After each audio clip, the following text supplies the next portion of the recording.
না বাড়ি মুড়ি ভরে গেছে বান্ধবী। দোস্ত আমি তো নিয়মিত মসজিদে যান না, যত যা ধর্ম সব আমার হুরদায় যায়। ওই কুদ্দুসের বেলা ফকিনি বেলা ভাত পানা ও আমার উপরে তরকারি করে। হ্যাঁ মসজিদের যে আমার কাছে চাইছি বুঝছেন কি দোস্ত, আমি মসজিদ জানি না।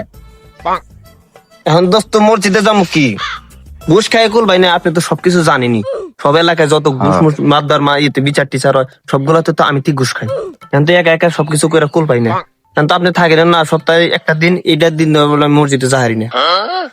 এখন দোস্ত শুক্রবার একটা দিন নামাজ পড়বার নি গায়েন না, আপনিও দুই একটা খান, আমিও দুই একটা খাই, দুজন তো এক নাইয়ের মাঝে করা যাবো না, দুজনে মিলে বুদ্ধি করে কামটা করে নেবো বুঝছেন কি। হ দোস্ত আপনি তো একবার হক কথা কইছেন, এখন আপনার সাথে আমি একমত। তুমি তো কথাটা ঠিক হয়েছে। তোমার ওই কুদ্দুস লাগে মূর্খ, ওর বলে শিক্ষিত হচ্ছে, ও আমার পিছনে নাচছে কি মন জেরা জেরিয়া। কি ওই মূর্খ কুদ্দুসের বলে এত বড় কথা কইছে? ওর মার আমি বিয়া দেখছি, ও আচ্ছা আমার কাছে কথা কইবেন, আমাকে দুজনের নামে কথা কয় আমরা নাকি ঘুষ খাই। দোস্ত ওর এত বড় সাহস, ওর বিচার একটা করতেই হবে।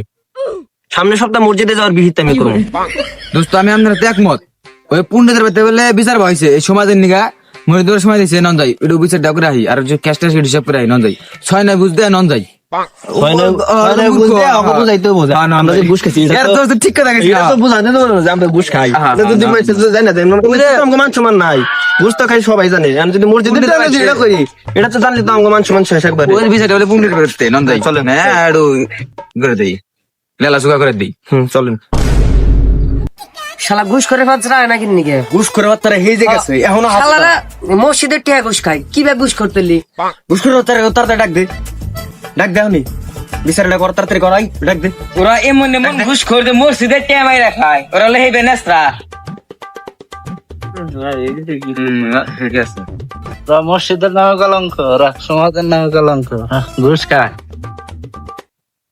আসসালামু আলাইকুম। ওয়ালাইকুম আসসালাম। আপনারা সবাই তো ভালো আছেন? ওই ঘুষ করে বাচ্চা আছে রে, বই মার দে।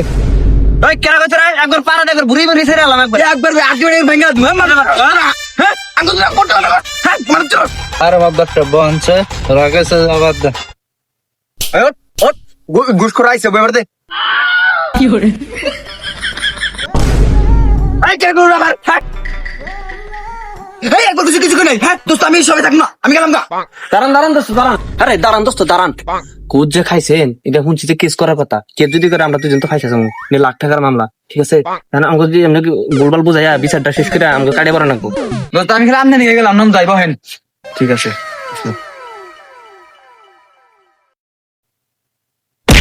আরে ও বাবা ও মারে ধরে বাবা ও ওরে ওরে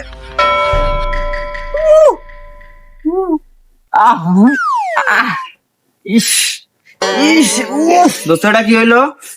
আমি তো বুঝতে পারি, আমি বলে তুমি থাকবো না, কিন্তু ওসে মনে দিছে আমাকে সামনে ছেড়ে দে।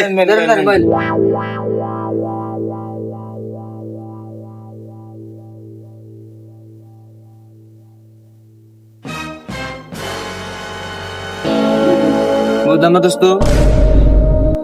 এই মিয়া আমি গিয়ে ভাই নোড়া আমরা ডাক পানি গেছে না, এমন কোন ডাক পানি গেছে আপনি?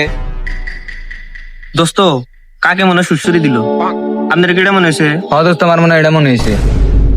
এখন যে বিষয়ে ডাকা হয়েছে মসজিদের ক্যাশের, মসজিদের ইডের, এগুলা সব বিষয়ে জানা লাগবো, কি হইলো না হইলো এগুলার সম্পর্কে।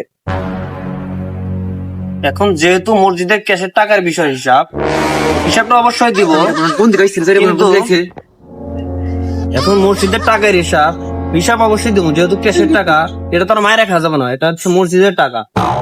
ইটের কথা বলছিলেন, ইট আনা হয়েছে অলরেডি, অর্ধেক ইট আনা হয়েছে, আরো ইট আনা হবে।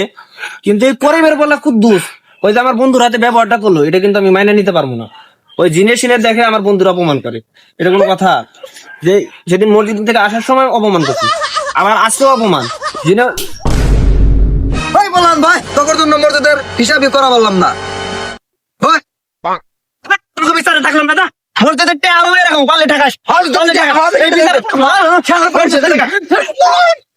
তুমি